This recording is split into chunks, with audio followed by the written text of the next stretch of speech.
There we are. Okay, so welcome everybody to our August webinar on walking school buses and bike buses.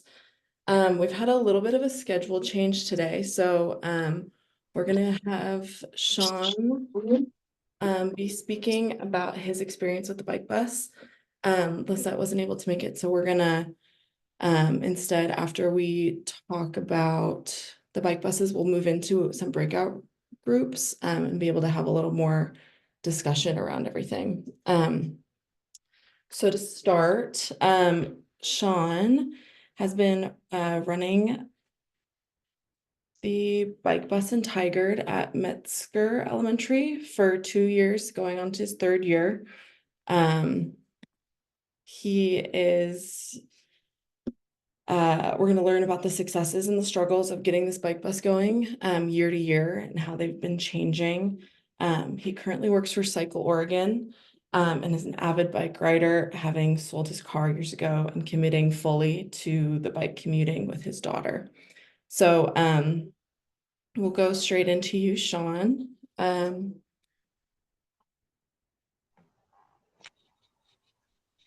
Awesome. All right. Good morning, everyone. Thanks for the intro. Yeah, Shawne Martinez here, he, him. Like you said, I work with for Cycle Oregon, and we have the Jumpstart program, which is like a train-the-trainer model, safe routes to school program, where we can actually have these fleets of bikes behind me. We have 400 bikes back here, and we have 8 two-axle car trailers that we transport them across the state of Oregon, and we can have different school districts borrow these bikes to teach kids how to ride bikes. So if that's something you're interested in, definitely get in touch with us. Getting on to our slideshow here for the Metzger bike bus, you can see here. Next slide, please. So this is the Metzger Elementary attendance zone. You can see the school there in the center of the image. Next slide. You can see some areas. You have downtown Tigard here. Next slide, please. And you can see Pacific Highway. Oh, the highlights aren't showing up for some reason on these on this. Yeah, that's interesting. I think that the highlights aren't showing up on the slides for some reason. We can see the shaded, different colors of shaded parts of the map. Yeah, and there were the actual roads were highlighted, and there was along with the text, but it's not showing up for some reason.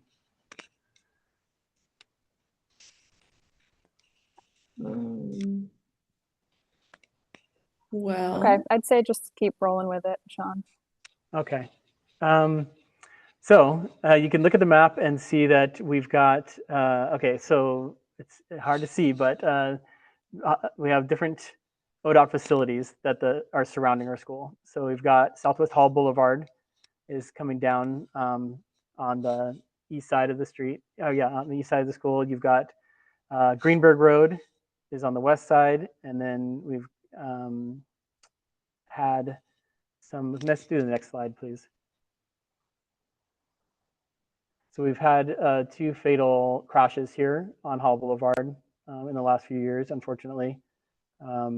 So that is very challenging. One of the challenges for our families to let their kids roll to our school, that we've had these 2 fatalities that are so close to our school, and really puts them on edge. Next slide, please. So you can see some headlines here that the Tigard police impounded a vehicle of interest in a deadly hit and run. And we've asked, the city of Tigard has been asking ODOT to transfer jurisdiction from ODOT to the city of Tigard. And it looks like that may happen. And then we can get some improvements on Southwest Hall Boulevard. That'll be from Southwest Locust, which is really close to our school, all the way south to Tigard High School. It'll be the entire length there of Southwest Hall Boulevard to be transferred out of ODOT jurisdiction and into the city of Tigard's hands. We're looking at like $40 million worth of maintenance. So we have had decades of deferred maintenance. So about $40 million worth of maintenance just to get it up to a level of service that the city of Tigard would even want to take it over, right? And then we'll have another $40 million of improvements that need to be done with full curb protected bike lanes and connecting all the sidewalks. Okay, next slide, please. Currently, the bridge is closed here over 217. They actually demolished the bridge because unfortunately they're widening the freeway right next to our school. So they're going to build a new bridge. But because that bridge is demolished, there are hardly any cars on Southwest Hall Boulevard right now. And it is so nice. I have to say, as not being a car driver, we can actually be out. My 8-year-old daughter can ride her bike on Hall Boulevard. It's quiet, it's safe right now, but then they're going to build a new bridge and all that traffic will return in the future. Next slide, please. So if imagine an arrow pointing northeast here, there's a 250-foot elevation gain here. So we're like basically in the Southwest Hills. And that can be very challenging to get elementary school kids riding bikes, right? So it's downhill to the school, but then it's uphill going home. And that is a big challenge. It's a cold ride in the morning in the winter when you're going downhill first thing and you're not even pedaling, right? And then just the challenge of getting up that hill. It's difficult. It's difficult for adults. Over many months, my daughter was able to do it on her own, but it was me pushing her on her back and giving her a boost up the steepest parts of the hills on our way home. Next slide, please. So through here, there are sporadic sidewalks and painted bike lanes that are not connected. Most of Metzger, the area in blue here, there are no sidewalks at all. So that is a challenge in itself, is that you have to bike, you have to walk in the car lane, right? And that's another thing that's difficult for families to let their kids do, right? There are a lot of side roads that you can take. You can avoid the major streets and the fast traffic, but it is a challenge getting to school with no sidewalks and bike lanes. It's just like the last couple blocks that go to school, we actually have painted bike lanes and sidewalks there. Next slide. So here I just put on the maps. So when we ride to school every day, we see who's driving to school every day and who's walking, because we're outside of a car. We get to experience that. We get to, say hi to our neighbors, and we can see what's going on. So one of our school buses, which I put a bus image here, picks up kids 3 blocks from our school. So we're busing kids 3 blocks to school. And that's because we have to cross that ODOT facility, which is Southwest Hall Boulevard. And that is a dangerous facility. So they do bus kids in that close to the school. The couple of cars there are just families that I've seen because, like I say, we ride every day. We see the cars, we see the people. We know where people are driving from to our school with their kids, and they're driving like 2 blocks and taking their kids to school within 2 blocks of the school. And that's something that I would love to change and get those families more comfortable with being able to, let their kids ride and walk to school. 2 blocks is very close, and we don't need, more cars on our streets. Next slide, please. So for the first 2 years, we lived in the far northeast corner of the catchment zone here. So that's a 2.5-mile ride and the 250 feet of elevation gain. And so we were like as far away as you could possibly get to get away from the school. And again, like I said, it's tough. It's a tough ride. It's doable, but that's especially in the summer, or in the hot temperatures, it's a tough ride gaining 250 feet of elevation in just 2.5 miles. It's very steep. Next slide, please. Okay, our bike bus route just goes from Metzger Park, which you can't really see here, but it's just about a half mile from the school. So the first year of the bike bus, we just met at Metzger Park, and we just did the last half-mile ride to school. So just like 5 blocks, 6 blocks together. And that worked out pretty well. And that was our walk and roll to school route as well. We would meet at Metzger Park and go to school. All right, next slide.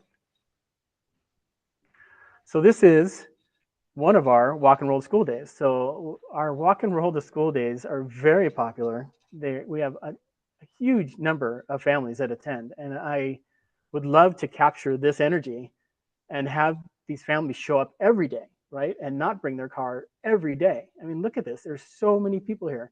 It was just awesome to see. We're crossing, so we're looking at Southwest Hall Boulevard. We actually have the police department as traffic control at that next intersection. That is Hall Boulevard. So they're stopping the cars on Hall Boulevard and letting these families continue through as one big group, which is a lot safer. And it's the same thing we do with a lot of our larger bike rides. It's kind of like you're corking the intersection and allowing everybody to pass as one group. It's a lot safer and a lot faster for even the drivers, just getting everybody through at once. But yeah, the energy here is just amazing. So next slide, please. So I wanted to advertise our first ride. So I started posting flyers and I started a social media account. I made the Metzger Bike Bus Instagram. I posted flyers at our park. And I just really wanted to, like I said, catch that energy of seeing all these people at that walk and roll to school day and just get them to continue to ride. So I made sure I wrote on the flyers that we're riding rain or shine, bringing your winter gear, your winter lights, and tried to get as many families as possible to continue doing it weekly. Like every Wednesday, we do the bike bus every Wednesday from Metzger Park, the same route that we were doing there on walk and roll school day. Next slide, please. I put signs on our cargo bikes. We have a Bach Feets, a box bike style cargo bike. This is our older one. We have a new one now that's a little bit bigger. So I made these signs out of some lawn signs or some yard signs that I had, cut them up, put bike bus on there, and just start talking to families at pickup and drop off, and just say, yeah, we're doing this ride, check it out. We're meeting at the park every Wednesday morning. Just getting that information out there, and showing them that this is something that they can do too.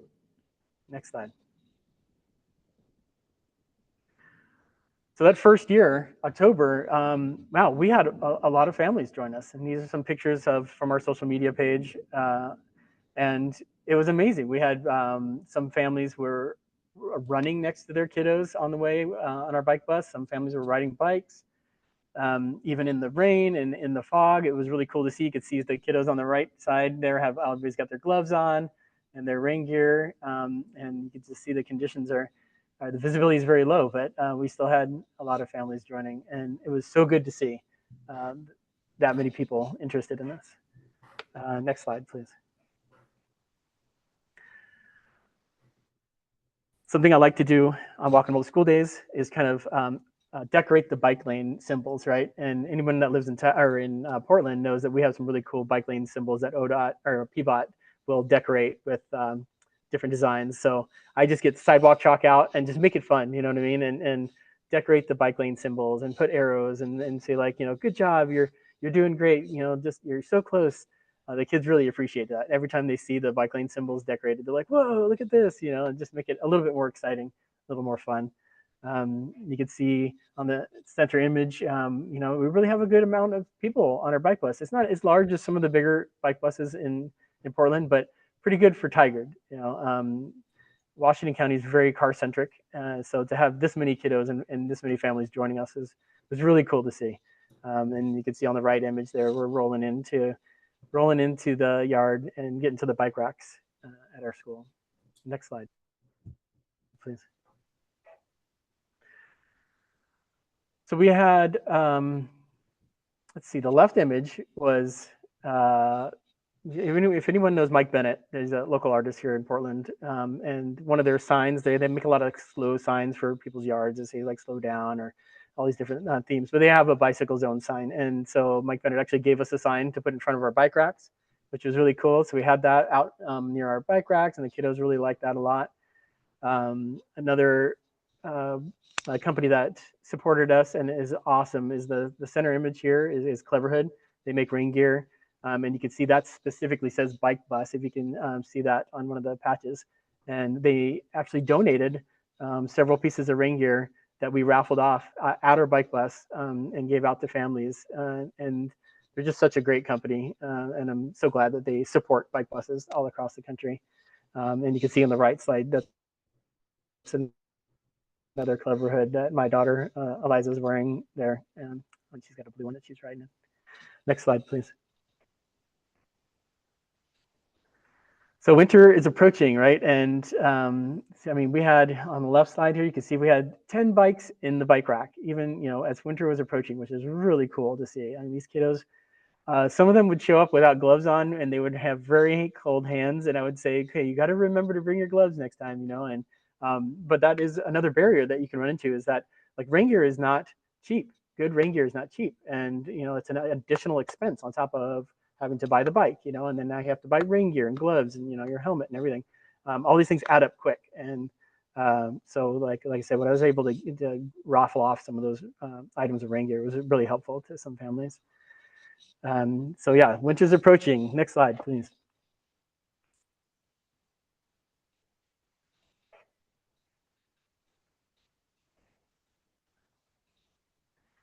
So more social media posts, just reminding the families to bundle up. Make sure you're sending your kids with gloves when they're coming out for bike bus. The center image here, I remember this one specifically because of the rainbow, but this was like one of many bike buses that it was just me and my daughter Eliza. I mean, we were the only two that showed up. When it gets cold and wet out, a lot of people drop off and they end up driving their kids, which is understandable. But I'm just trying to spread the word that you can just add a layer, right? You just need to add a layer. You don't need to bring your car with you. It's really not that big of a deal. So, like I say, and then the right image, you can see where this is us arriving in the morning for a bike bus, and it was dark when we left. Like it was completely dark. So another barrier is like lighting, right? You need to buy lights for your bike, and it makes it less comfortable. Like people don't want to let their kiddos ride when it's dark out, right? And then I understand that. We would just be arriving at the park to meet up for bike bus, and it would just be getting light. So another thing to consider is during winter is that it's going to be dark when you're biking to school. All right, next slide, please. So advocacy, I want to talk about this. We went and testified for the bike bus bill in Salem, and it was an amazing experience. We took the Amtrak train up or down and went to testify with all these other families to try to get more funding for the bike bus bill, which was going to allow school districts to I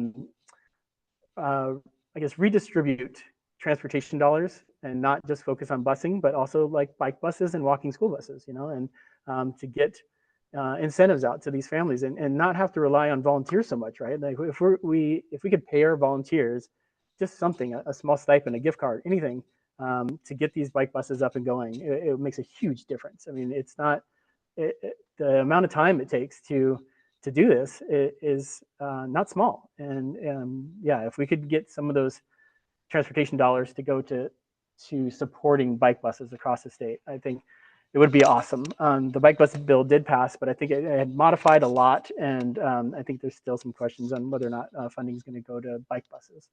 Next slide, please. Get involved with your city government, right? So I live in Tigard, so there are so many volunteer opportunities. Next slide, please. I'm on the Tigard Transportation Advisory Committee, but these are all just in Tigard, all the committees that need volunteers, right? And these are awesome to get involved with the city and know, where the tax dollars are going, and then also what are we prioritizing for our transportation system? Like, what's our climate policy? These are all things that you need to know and you should be involved with. Next slide, please.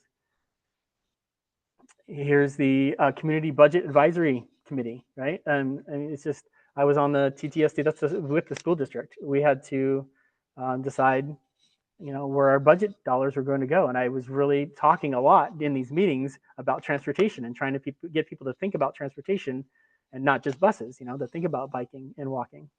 Next slide, please. Yes, network with like-minded neighbors. We have another group in Tigard called Climate Action Tigard that I volunteer with, and it's just getting people to think about our climate plan, right? Like the city has a climate plan, and we need to reduce vehicle emissions. I mean, it states it right there in the plan. And the easiest way to do that is to reduce car trips, right? And think about how many trips we could avoid taking our cars with us all the time, and we can walk and roll. Most car trips are under 3 miles, and most car trips are single occupancy. So we can really make a difference for our climate impact if we can just reduce car trips. Next slide, please. Community service. So part of our bike bus route, I would go out there and I would clean. Like I would clean the sidewalks and the bike lanes. Look at all the leaves that are in their way. Like this is another barrier to riding. These leaves are slippery and they're dangerous, right? And I would trim vegetation, like the blackberries are growing out of control. I'm blocking a major path or somewhere that the kids are walking and rolling. There are ways to report these things too to the city. Next slide, please. But often I just do it myself. I carry a pair of pruners and I carry a folding saw on my cargo bike. And I just, every time I'm out, I just clip a couple blackberries, whatever, just to make it a little bit easier for anyone else that's out there on bikes. So on the left side here, Tigard has a web page that you can report any dangerous conditions. You can report illegal parking, like if drivers are storing their cars in the bike lanes or like on the sidewalks, which I've seen. A big one is reporting debris in the road, overgrown vegetation, and sidewalk trip hazards. Even if you do have sidewalks, there could be tree roots that are pushing them up and making it dangerous, making it impassable for people that might be using mobility devices. This image on the right is the Portland PDX reporter. It's called, if you go to pdxreporter.org, and you can report all these different conditions to the city, and this is how we get things taken care of. So our city's maintenance departments are complaint-based. Okay, you have to report them, and don't think that you're snitching on people. Okay, I hear that a lot. It's not like that. Like if we have people that are parking illegally and making it dangerous for our kiddos and our families to walk and roll to school, we've got to get those cars moved. Okay, and you don't want to be approaching people and telling them to move their cars. Just report it. Code enforcement or someone else will come out there and they'll put a warning on it. Move your car. You can't be parked here, and it's just the easiest thing to do. Next slide, please. So going back to the winter slowdown, we talked about how it's going to be dark, it's getting colder. So I'm trying to think of how we can get families engaged or keep them engaged. I talked earlier about education, about rain gear, just telling people, yeah, check out this rain jacket I got. It's got armpit zips. It's made for cycling, Something I'm trying to get at our school is covered bike racks. Like a lot of the schools in Portland, elementary schools, they have covered bike racks. And it was something that the families had to implement, and they got involved and raised funds and got these bike racks, covered bike racks installed. It's just another thing that, like, when you have to store your bike outside and it's getting wet and it makes it so people that they just don't want to ride, right? But if your bike was covered, the bike racks were covered, and your bike could stay dry, it makes a huge difference. So it's something, like I said, I'm working on with our school right now, trying to figure out how we're going to fund it and get a cover built over our bike racks. Next slide, please. So incentives and advertising. Spoke cards. So these are spoke cards. I made two different sizes. At first I made a regular size for adult bikes, and then I realized that they don't fit in the spokes of a kid's bike. The spokes of a kid's bike are so tiny.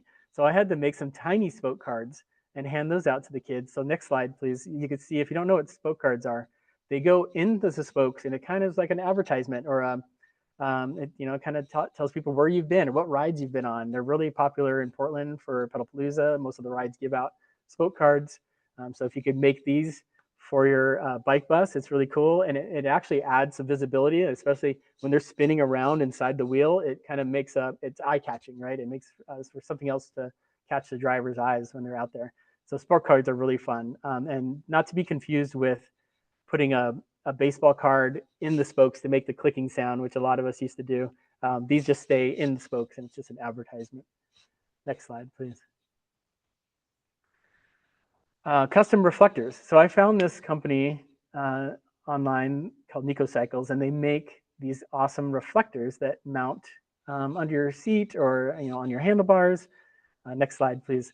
So I had some made. I just spent my own money. I didn't have a grant or anything. I just wanted to see how it would work out and if the families would like them, and they were a huge hit. So again, if we could spend some of that transportation money to get things like this, some incentives, they would be great, because these are not inexpensive for sure, but it was so cool to see the kiddos, how much they liked them and got to put them on their bikes. Next slide, please. Oh, here's some more, just showing you where that reflector would go. It'd be mounting underneath your seat. Next slide. And more custom reflectors. Next slide. All right, banners. So I actually accidentally made this banner for the side of our cargo bike. I was playing around on a website like that you can order printed materials, and I was like playing around with making banners, and then I guess I left that in my shopping cart, and then a couple months later I ordered something else, and these banners showed up with my stuff, and I was like, okay, what are we gonna do with this? So I decided to put it on the side of the cargo bike. This was an image that I asked to use. I asked the artist for permission to use. They're out of California, and they used it for their bike bus. So I modified it a little bit and just cut the name of their bike bus off the top and just used it for our bike bus. So now I've got these giant banners that I attach to the side of the cargo bike every Wednesday to try to get more people to understand that, this group of people that are rolling down the street are part of the bike bus, and make sure they know that. Next slide, please. So this was a big one. The first year, our school's front office was sending out the text to all the families. And I put it on a pager here. I don't know if you remember pagers or not. I used to have a pager when I was younger, but they would send them out to on their cell phones, and it would say, "Join Mr. Shawne at Metzger Park at 7:30 for the bike bus." And this was awesome. It was a huge deal to get that broadcast text sent out. So if you can get your school's office to get on board with that, it does. It makes a huge deal, and it reminds everyone the day before. Oh yeah, I've got to air up my tires, get the bikes ready to go, get the kids' rain gear out, and we're going to get up a little early maybe to to meet for the bike bus. So yeah, that was a huge deal. Next slide, please. Yard signs. So this is something that I want to try. I'm going to make some yard signs this year. This was the bike train, the original bike train in Portland. I don't know if you know that, like even 10 years ago, there was a bike train in Portland that Kyle from Go By Bike ran, and that was the original bike train or bike bus. So this is one of their little yard signs. But I was thinking about repurposing some election signs and maybe painting bike bus on there and then sticking them in the yards. I've seen them in Portland from other bike buses. So just to get the word out, more advertising. You can even put it at the actual corner of where you're going to have the stop and meet other families. All right, next slide, please. This is one that I saw just recently. So I was riding around Beaverton. My daughter was going to skate like a girl camp in Beaverton, and at the Tron, they call it, is the Beaverton skate park at THPRD. And I was riding around just in the neighborhood, and I saw these wayfinding signs, and these are awesome. It shows you how many minutes in walking and rolling it's going to take you to get to school. And I think that this is great for people that are not yet walking and rolling. They'll see these signs and go, oh, it's only a 3-minute bike ride from my house or my neighborhood to school. Like, we could totally do that. So I am going to try to see if I can get some wayfinding signs made for our school's area, and just kind of post them around the neighborhood. And it might be a little bit of tactical urbanism, it's called, where you kind of install these signs and not really ask permission. But I think they're awesome. This is a great opportunity to advertise and also get people to know how close they are to their school. Next slide, please. All right, this was the last bike bus of the first year of doing our bike buses, so for 22-23, and this was huge. We had so many families that showed up, and it was so cool to see. I mean, just look at everyone. We had such a blast. It was a lot of fun, and I was so eager to have this continue into the next school year. Next slide. So what I was considering was having a new route to try to catch more families, right? And so our route was very short, like I said before. I wanted to make the route all the way to the county line, like start at the county line and come downhill all the way to school and see if we can catch more families on the way down. Next slide, please. So you can't see it here, but we did add 1 mile for 1.5 miles total. So we went all the way so on the right side of the screen, we went all the way to the county line and started there. So now for the second year, we would get up early, go all the way to the county line and start the bike bus there and come down towards the school, taking side roads, taking off the busy streets, and putting up flyers, trying to get as many families as we could to join us. And so we did that through the entire school year. Next slide. Again, we're talking about that 250-foot elevation gain, and that's a huge challenge. So it's, like I said, it's very nice for going on the way to school. You don't hardly even have to pedal to get to school, but you're going to have to pedal a lot to get home if you live up in these hills, especially if you're all the way near the county line on the east side. Next slide, please. So some questions I got from families were, okay, so you're helping to get the kids to school, right, in the morning with the bike bus, but how are the kids going to get home? And this is an excellent question. Next slide, please. So we all arrived to school about the same time, right? So that makes the bike bus really simple to meet up a little bit early in the morning. We can all ride together, but we leave school at different times, right? So we have after school activities. We have the YMCA is actually at our school for after school care. We have clubs during certain times of the year where kids will have like chess club, garden club, all these different clubs, art club that they stay late after school. And so, yeah, how would we possibly, mesh all of our schedules to be able to have a bike bus to return? And that makes it very difficult. And we never did that. So also the availability of a bike bus leader in the early afternoon. Like I can make these morning bike buses, but I can't be there at 2:15 to lead a bike bus on the way home every day, right? So that's another challenge, and it's something that we need to figure out if we're going to, I think, get more families to participate. Like, how do the kids get home? You could leave their bike locked up. They could bus home, right? Take the school bus home. So they could only on school or bike bus days, they could bike bus to school, take the regular school bus back, but then you have to go get their bike, right? So it's just something that you have to figure out. Next slide. Oh, the pager, yes. So unfortunately, the second year of our bike bus, the texts stopped going out. And I didn't think that was a big deal. Next slide, please. But what I found out, I got some insider information from a fifth grader, right? At the end of the school year, we were doing fifth grade bike safety. And I said, this was the last bike bus of the school year. I asked, are you going to be at the last bike bus tomorrow, right? And they said, oh, well, I thought the bike bus wasn't going on anymore because we're not getting the text. And I was like, oh no, really? So then I realized that the text alerts were vital to keeping the attendance up at our bike bus. And I didn't even think that that would affect the attendance, which it did. So I just made a little graph here that the text alerts to ridership ratio definitely correspond to each other. Next slide, please. So that's the end of my presentation. If you have any questions, it'd be awesome to hear them. And thanks for joining us.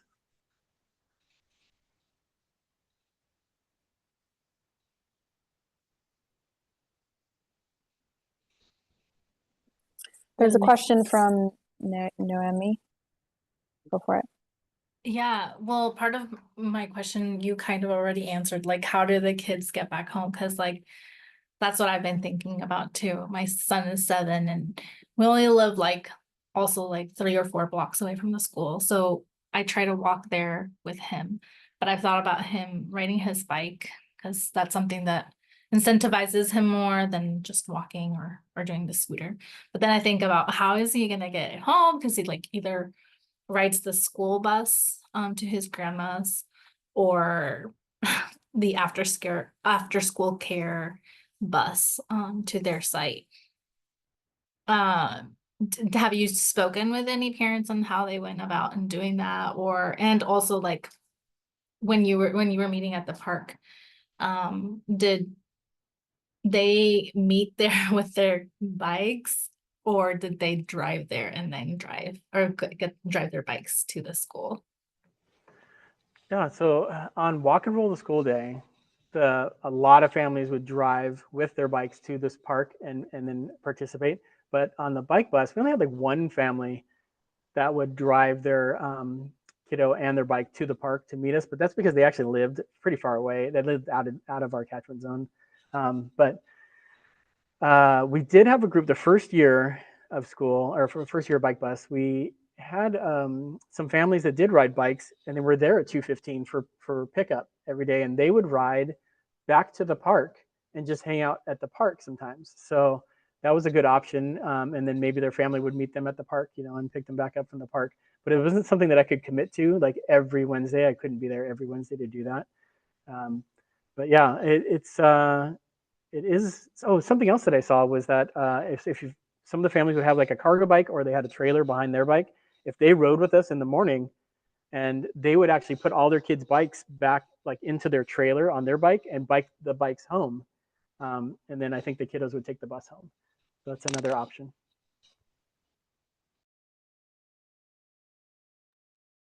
One option we ended up doing at our school was we didn't need stipends to get morning walking school bus and bike bus leaders, but we did get a grant for a small stipend to incentivize parents to lead the afternoon bike buses. That's awesome. Yeah, I'd like to hear more about that for sure. Sarah asked a question in the chat, Shawne, that's are parents and guardians required to participate? And if not, have you had any challenges with kids not biking safely? So the only thing that I ran into with that was that there was one family that would drop their kiddo off on roller skates. And I was like, oh, do you have a bike? And they're like, yeah. And I said, okay, well, can you bring your bike next time? Because the skates, I love your skates, but they're a lot slower than everyone else. And what I had to do is have a parent volunteer that was with us on the bike bus, had to hang back with that student that was on roller skates and basically do walking speed like for the whole bike bus. I was glad that we had a parent available for that. But yeah, if we didn't, that would have been very difficult. We would have had to slow the entire bike bus down, and it probably wouldn't have been as much fun for the rest of the kiddos. But it was something that I couldn't figure out how. After asking a couple of times, if they could bring their bike, and they just weren't doing it, I couldn't figure out how to get that kiddo to bring a bike instead of showing up on skates. Julie, go ahead. Hi, Shawne. Great presentation. Thank you. I just got off the phone with a parent that does a bike bus at one of our smaller schools. And I'm super excited that they were doing that, because I'm technically with the district. Well, I am with the district, and we don't do bike buses for liability reasons. And so I was sharing with them some tips on how to get the message out to the parents that the liabilities not really on anyone, it's up to the parents. So do you have any literature that you put on your flyers that says bike at your own risk? This is volunteer led. Do you have a Q&A for, like, say if I'm a parent and I'm sending my child and I want to know what happens if my kid gets a flat tire, who's going to wait with them? Who's going to walk with them, or how is that going to be handled? That's question number one. And then the other question is, do you have a go-to list that says what the requirements are? For example, you must have a helmet to ride with our group. Obviously, if they show up and they don't have a helmet, I don't think anyone could say you can't ride, especially if they're with their parents. But at what point, or do you have a point where you try to enforce that? So the safety of proper helmet fitting, maybe even a bike, maybe I've seen kids ride bikes without brakes. Do you have any rules on those kinds of things? Awesome. Yeah, great question. So it kind of goes back to the last question too. Like, so most of the time we would have a family member there with the kiddo. So nobody was just dropping their kids off except for the roller skater and just taking off, right? So that wasn't really a big thing that I dealt with.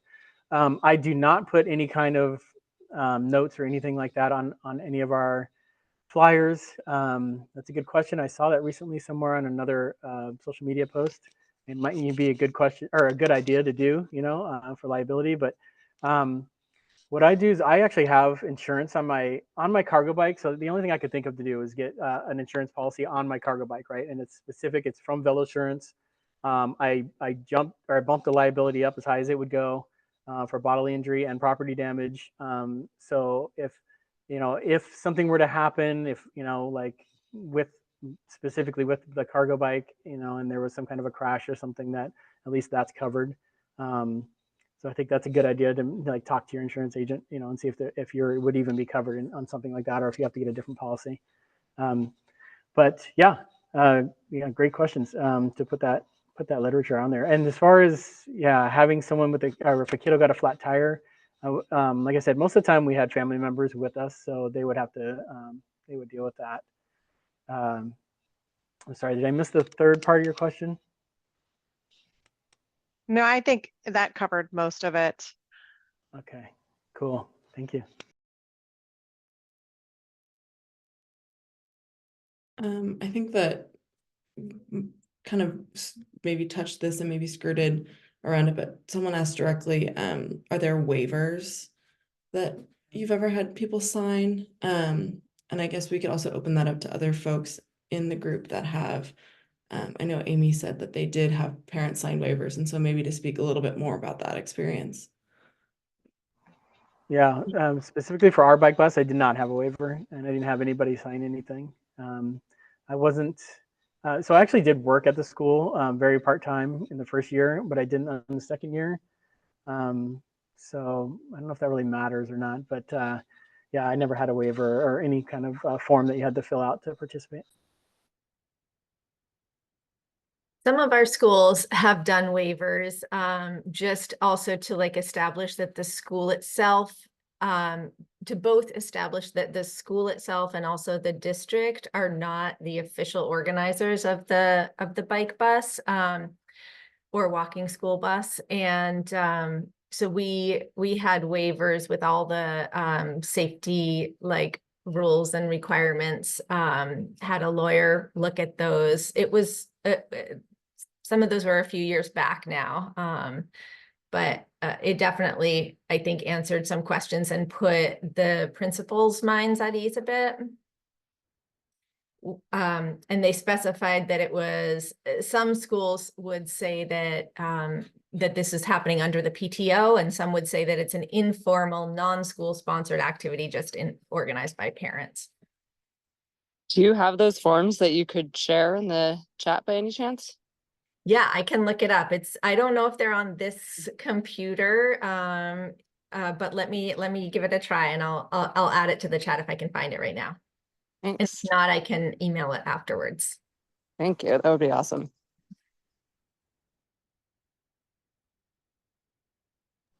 So something that I'll add, before I even started our bike bus, I think everybody knows San Balto and the Alameda Bike Bus in Portland. They're very popular, and a huge amount of families that attend. I was able to go to their first bike bus before I started this because Portland Public School starts a week before Tigard Tualatin does, and so I got to experience that bike bus firsthand, and it was amazing. It was an amazing experience, and it really motivated me to start the bike bus at our school. But in talking with Coach Balto on the side, it was I was asking me like, how did you talk to the principal or the PSO or anybody like that? And the information I received was like, don't ask permission, just do it. And I was like, really? And he said, yeah, just get it done, get the families out there on bikes, don't worry about it. And that's what I did. So that was my that's I guess the information I got from one of the bike buses. Can you hear me? I feel like I agree with that because like parents carpool all the time. We don't have kids sign waivers to carpool. So it doesn't make a lot of sense to me that if there's a community organized thing where people are getting to school, it turns it into something, I don't know, that's seen as riskier, and it's not.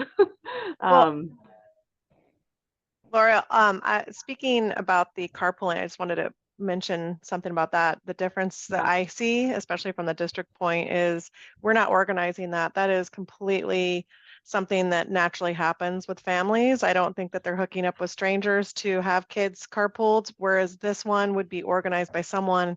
You're showing up being led by people you don't know, and that's where I think the coverage of liability comes in. As a parent, you get a notice saying that there's a bike bus and you might assume the school's running it and that there's going to be aides and maybe staff that are paid to do it. So I think for ours, we don't do it, but I would recommend anyone in our school district, a parent, to just be clear, like Amy said, that they're saying it's not led by the school district. And if they are leading it themselves, it may be that they're saying, hey, we're just a bunch of parents riding on this path, and if you want to join us, that's great. That, right at your own risk. But we do actually have waivers that are required to be signed for people that do share rides if we require it. Meaning if we don't provide busing to a school event, like a basketball game for students that maybe we couldn't get busing for, there is required paperwork, and that includes background checks. It goes really deep. So we're making sure that if we can't provide it, that the parents understand that there is some level of responsibility that they have to take, and will help with doing background checks.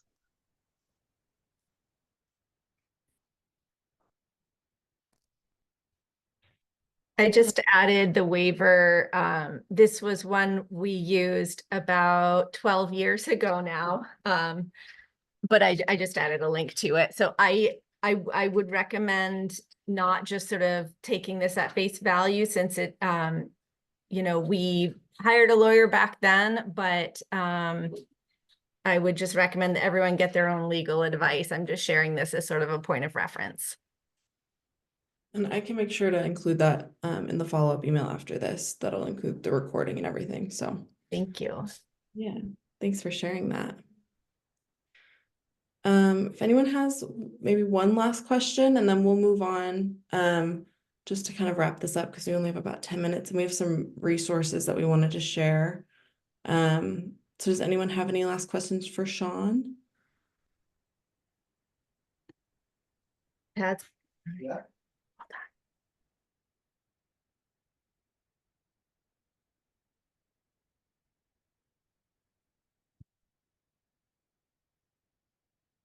Yes, so many thanks. This was a great presentation, Shawne. I really appreciate it all.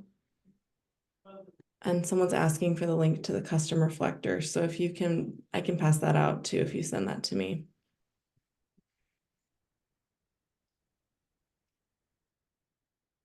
Okay. So moving on, we are not going to do our breakout groups today just because we had so many great questions and so much information, but here are some of the questions that we were going to ask that could help move forward or start your bike bus or walking school bus.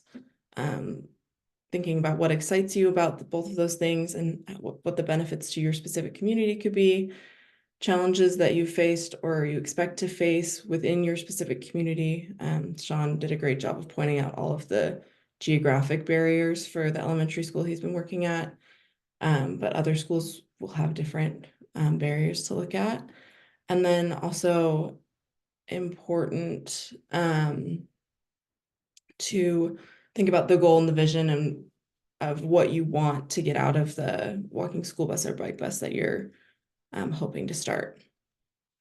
Nora and I wanted to share a few resources too. So I'll speak a little bit to, we have toolkits on the Oregon Safe Routes to School website that I will share out in the follow-up email, including a bike bus toolkit and a walking school bus toolkit to kind of help with pulling materials together, different things that you should be thinking about and brainstorming, working with your school district on. Nora, do you want to speak quickly to some of the activity kits that we have through Safe Routes? Or yeah, and I added a few things to the slide, but it looks like it didn't save. So yeah, just wanted to put a little plug. Some of you were involved last year, but we piloted what we called activity kit program. So if you have an established walking school bus or bike bus program, or you're looking to start one, these are kits of materials that can be really useful for facilitating both walking school buses and bike buses.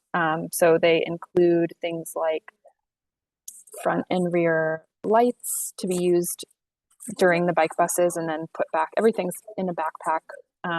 So lights, spoke cards, like Shawne gave the example of, first aid kit, Bluetooth speaker, reflective vests, more and more. But we will be opening the ordering for this next round of activity kits in the middle/end of October. That's going to be the October webinar, as we're going to be announcing how the program will work this year, different criteria for applying, and the timeline for receiving the kits. So definitely look out for that. We're excited to do this program again. We learned a lot last year, and we've got a new version ready to go this year. So the ordering will happen in October, and then the kits will be sent out early spring of 2025. Awesome, thank you. And then some announcements. We do have the incentive ordering for Walk and Roll Day. It's open. International Walk and Roll to School Day is October 9th. And so I will send out the links to both the bulk ordering or the individual school ordering for your incentives. We also have our fall quarterly meeting. It's coming up in September 24th. We'll be up in Hood River, hosted by Megan Ramey. She'll be taking us around to 2 different locations and showing us some programming and infrastructure things that she has going on up there. We also have some new updates from the ODOT storeroom. There's some free materials that you can get, including the new Strider and Viv comic.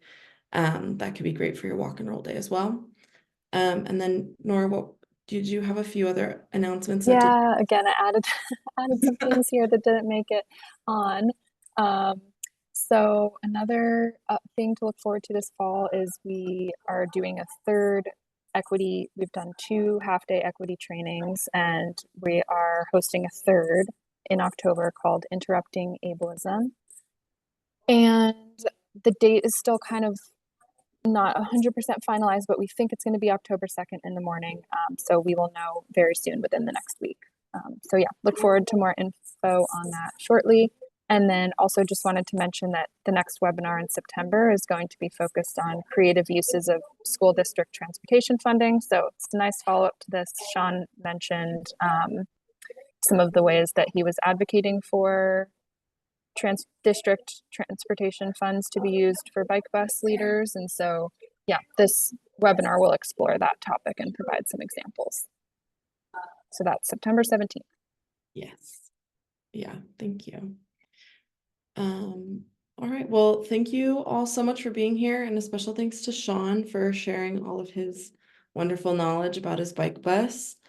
And we will see you next month on September 15th. Have a great rest of your day. Thank you. Thank you.